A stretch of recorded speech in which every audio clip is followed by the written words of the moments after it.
नमस्कार. श्री स्वामी समर्थ. आज आपण या व्हिडिओमध्ये श्रावणात सत्यनारायण पूजा का करावी, सत्यनारायण पूजा कशी करावी, त्याचे महत्त्व काय आहे हे बघणार आहोत. त्यामुळे व्हिडिओ शेवटपर्यंत नक्की बघा.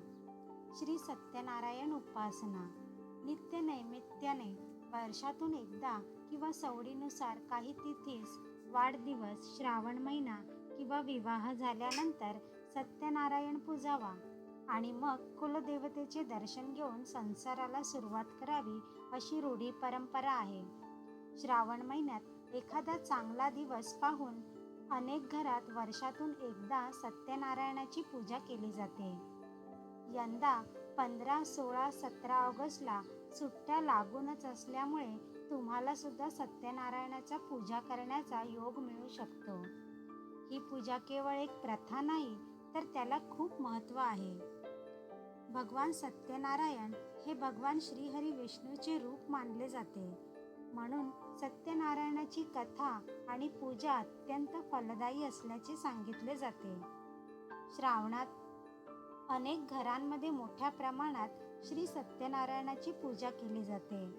पण श्रावणातील सत्यनारायणाच्या पूजेचे महत्त्व काय असते त्याबद्दलची अचूक माहिती जाणून घेऊया. श्रावण मास हा पुण्यसंचयाचा असतो. त्या दृष्टीने सत्यनारायण पूजेच्या व्रताद्वारे श्रावणात पुण्यसंचय करावा या हेतूने या पूजेचे आयोजन केले जाते.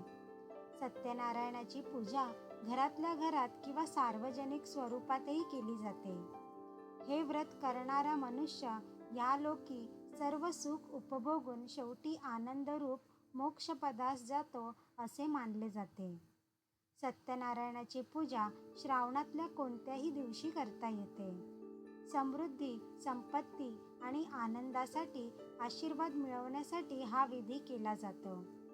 सत्यनारायण पूजा केल्याने अनेक शुभ फळे मिळतात, जसे की घरात सुख समृद्धी, शांतता आणि आनंद मिळतो. या पूजेमुळे कुटुंबाला आशीर्वाद मिळतात आणि अडचणींवर मात करण्याची शक्ती मिळते. या पूजेच्या श्रद्धेने केलेल्या उपासनेने भक्ताच्या इच्छा पूर्ण होतात. पूजेमुळे घरातून नकारात्मक ऊर्जा कमी होऊन सकारात्मक ऊर्जा वाढते. काही मान्यतांनुसार सत्यनारायण पूजा केल्याने आरोग्य सुधारते आणि दीर्घायुष्य लाभते. ही कथा श्रवण केल्याने साधकाच्या जीवनात सुखसमृद्धी नांदते असा विश्वास आहे. भगवान सत्यनारायण हे भगवान विष्णूंचे रूप आहे. सत्यनारायणाचा पूजेचा खरा अर्थ नारायणाच्या रूपातील सत्याची पूजा असा आहे.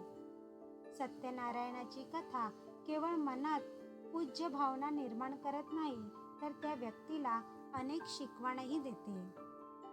सत्यनारायण कथेचे महत्त्व.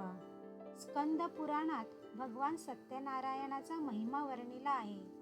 त्यानुसार भगवान विष्णूंनी नारदांना सत्यनारायण व्रताचे महत्त्व सांगितले होते. मान्यतेनुसार जो कोणी भक्त सत्यदेवाला मानतो आणि भक्तिभावाने ही व्रत कथा ऐकतो त्याला अपेक्षित फळ मिळते.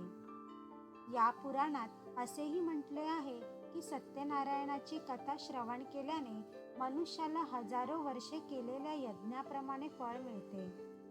याशिवाय या कथेचे पठण केल्याने साधकाच्या जीवनात येणाऱ्या अडचणीही दूर होतात असा विश्वास आहे. याशिवाय ही पूजा नकारात्मक शक्तीपासून आपले रक्षण करते. कोणत्याही महिन्यातील एकादशी, पौर्णिमा किंवा गुरुवारी भगवान सत्यनारायणाची पूजा करणे आणि कथा ऐकणे अधिक शुभ मानले जाते.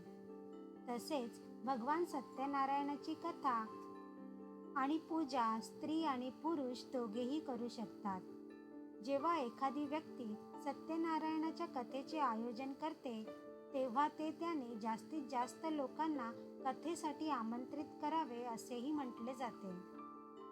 तसेच प्रत्येक महिन्याच्या पौर्णिमेला हे व्रत करण्याची देखील परंपरा आहे.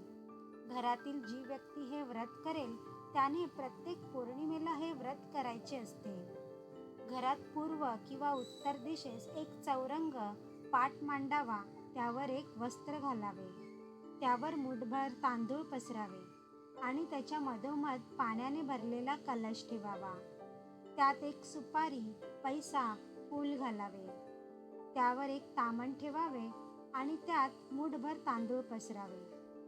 यात तुळशीपत्राचे आसन करून त्यावर एक देवघरातील श्रीकृष्णाची मूर्ती किंवा शाळीग्राम ठेवावा आणि त्याची षोडोपचारे पूजा करावी.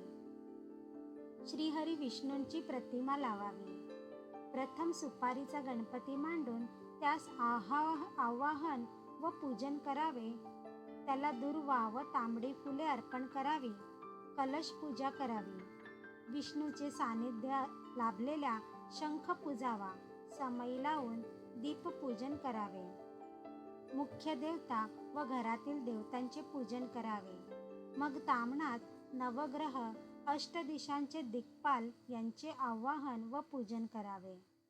मग गोपाल कृष्णाची मूर्ती ताम्हणात घेऊन तिच्यावर सर्व उपचार करावेत. मग श्रीकृष्णाला 108, 1008 अशा संख्येत तुळशी अर्पण करावी. यावेळी विष्णू सहस्त्रनाम म्हणावे. पूजेत मन एकाग्र व्हावे त्यासाठी हा मोठा आकडा दिला आहे. तुळस अर्पण करून फुलं व्हावीत. श्रीकृष्णाच्या मूर्तीला मनोभावे नमस्कार करून त्याला गंध, अक्षता, फुलं आणि तुळस अर्पण करावे. अत्यंत समाधान व श्रद्धेने षोडोपचार करावे. मन तृप्त होते व घरात भक्तिमय वातावरण निर्माण होते. केळीचे खांब पवित्र मानले जातात आणि त्यांची सजावट म्हणून केलेल्या पूजेला शोभा येते. मांगल्य आणि पवित्र जाणवते. परंतु ते मिळाले नाहीत तर पूजा थांबवू नये. सत्यनारायणाचा प्रसाद जास्तीत जास्त लोकांना मिळावा म्हणून पूजा झाल्यावर लोकांना दर्शनासाठी बोलवावे आणि तीर्थप्रसाद द्यावा. त्याचबरोबर अल्प आहार, पेय, सरबत या ऐच्छिक बाबी आहेत. त्यावर जास्त खर्च होणार असेल तर ते टाळा आणि सत्यनारायण पूजेचा आनंद घ्यावा. आपल्याकडून हे व्रत करून घ्यावे म्हणून देवाला विनंती करावी. धूप, दीप, उदबत्ती ओवाळावी आणि अंतर्मनाने शरण जावे. सर्व कुटुंबियांनी आर्त स्वराने भगवंतास आरतीच्या स्वरूपात आळवावे व सत्यनारायण व्रत पोथी मिळते त्यातील सत्यनारायण कथेचे वाचन करावे. आरती करून शिऱ्याचा नैवेद्य दाखवावा. त्यात केळे घालावे. त्या दिवशी घरात जो काही स्वयंपाक केला असेल त्याचा महानैवेद्य दाखवावा आणि घरातील सर्वांनी तो ग्रहण करावा. तसेच शिऱ्याचा प्रसाद बाहेरच्या निदान 2-4 जणांच्या मुखी लागावा, जेणेकरून प्रसाद वाटप केल्याचेही पुण्य मिळेल. दुसऱ्या दिवशी सकाळी घरातील देवांची पूजा झाली की मूर्तीवर अक्षता वाहून यातून देवा पुनरागमनुयाच असे 3 वेळा म्हणावे आणि श्रीकृष्णाची मूर्ती पुन्हा देवघरात ठेवावी आणि नमस्कार करावा. हे व्रत महिन्यातून फक्त पौर्णिमेला करायचे आहे. त्यामुळे ते सहज करता येईल असे आहे. वरील व्रत आणि उपासना करताना आपण करत असलेल्या व्रताची, उपासनेची कुठेही वाच्यता करायची नाही. कुठेही अवाक्षर सुद्धा काढायचे नाही, तरच ते फलद्रूप होईल हे ध्यानी असू दे. श्री सत्यनारायण पूजा झाल्यानंतर काही चुकले असेल तर त्याबाबत भगवंताची माफी मागावी. हे व्रत अतिशय सोपे असूनही कलियुगात विशेष फलदायी आहे. या व्रताच्या आचरणाने धर्म, अर्थ, काम व मोक्ष या चतुर्विध पुरुषार्थ प्राप्ती निसंशय होते. कलियुगात उपासनेचे महत्त्व अनन्यसाधारण आहे. त्याने नुसतेच मनोबल वाढत नाही तर त्यातील असामान्य प्रचंड सामर्थ्य आपला जीवन प्रवास आनंददायी करते. आपण हे व्रत करून सृष्टीचा पालन करता भगवान विष्णूच्या कृपेस पात्र होऊ शकता. आपण व आपल्या कुटुंबावर श्री सत्यनारायण महाराजाची कृपादृष्टी राहो हीच श्रीचरणी प्रार्थना. तुम्हाला जर ही माहिती आवडली असेल तर आपले मित्रमैत्रीण आणि नातेवाईक यांच्यासोबत हा व्हिडिओ नक्की शेअर करा. अशाच प्रकारची माहिती मिळवण्यासाठी व्हिडिओला लाईक करून चॅनलला सबस्क्राईब करा. श्री स्वामी समर्थ.